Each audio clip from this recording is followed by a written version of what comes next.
Senator, you went on the floor and read some of Coretta Scott King's letter. So did Senator Udall. You're both Democrats. I don't understand why you were permitted and why Elizabeth Warren was not. I know the distinction they're claiming is that she had been warned and that she was violating this Rule 19, which doesn't seem to be applied when Republicans criticize Democrats on the floor.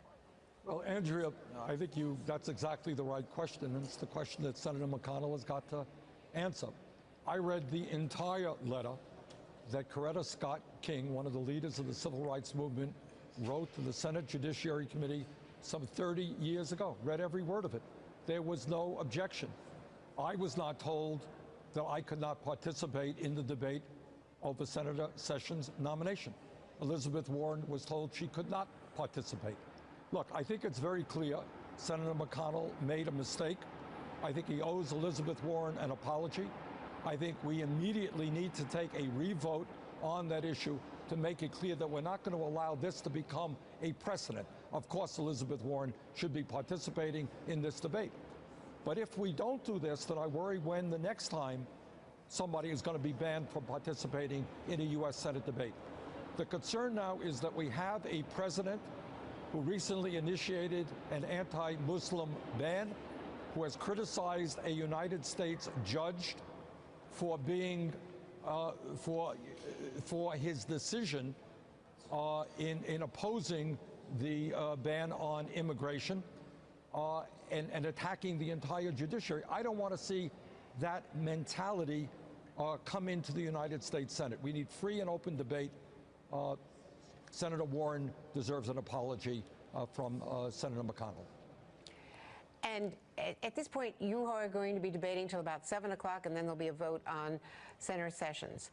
I'm confused as to how you can, without criticizing Senator Sessions, you who oppose his confirmation, how do you bring up his record without violating this Rule 19? That is a very good question. I mean, you know, look, it is one thing if somebody gets onto the floor and viciously attacks somebody else. I mean, I don't think we want to see that. This is a letter written by Coretta Scott King 30 years ago. Now, you may agree with what's in the letter. You may disagree with what's in the letter. But how can that not be part of the debate? What does that mean? That we cannot introduce into the congressional record letters and statements from the past because people here may disagree with them. So I think it is a preposterous position on the part of Senator McConnell. I did exactly what Elizabeth Warren did. I was not censured. I was not criticized. So I think we need to, again, apologize. We need to revote this issue, and we need to make sure it never happens again. Now, the Democrats talked all night, and Betsy DeVos was confirmed and sworn in.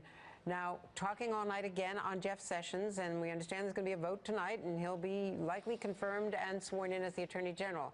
What tools do the Democrats have coming up with Andy Putzer, with other nominees with whom you disagree? Well, I think what we are seeing, whether it's taking place in the Senate or not, is all over this country. I mean, the telephone calls coming into Capitol Hill with regard to Mrs. DeVos were extraordinary. I mean, millions of calls came in because the American people said, this woman is just not qualified to become Secretary of Education. I think you're seeing opposition among workers to Mr. Putzer to be Secretary of Labor. This is a guy who does not support raising the minimum wage to any significant degree. There are questions about how he has run his own fast food restaurant. So I think what you are seeing now are millions of people becoming engaged in the political process in a way that they have not been before. And I think at a certain point, the Republicans are going to have to pay attention to that, or else they face a real political challenge. And we've heard from the president today saying that he thinks the judges are too political and not wanting to attack them, but still, criticizing them. When he was at CENTCOM, he spoke about his own election. He spoke about their support for him, thanked them for their support. He spoke a lot about politics.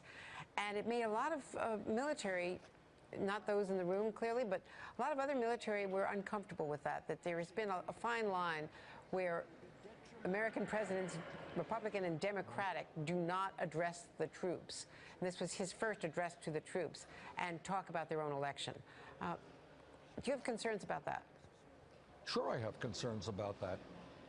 What this country is about is making sure that our military is as non-political as is possible. And I think it is true that Democratic and Republican presidents have tried to honor that process. But I'll tell you something, what worries me very much about President Trump is when he calls a judge a so-called judge, because that judge disagreed with a position that the president took. When the president lies almost every single day and contradicts things he said during the campaign. You know, he told working people in this country that he was not going to cut Social Security, Medicare, and Medicaid, and he's appointed people who are going to do exactly that. He said he was going to stand up to Wall Street, and then he appoints the president of Goldman Sachs to be his main financial advisor. The contradictions, the lies, the not understanding of the division, separation of powers within our government should be of concern to every American, no matter what your political persuasion may be. Senator Bernie Sanders, thanks very much. And we'll be right back. Hey there, I'm Chris Hayes from MSNBC. Thanks for watching.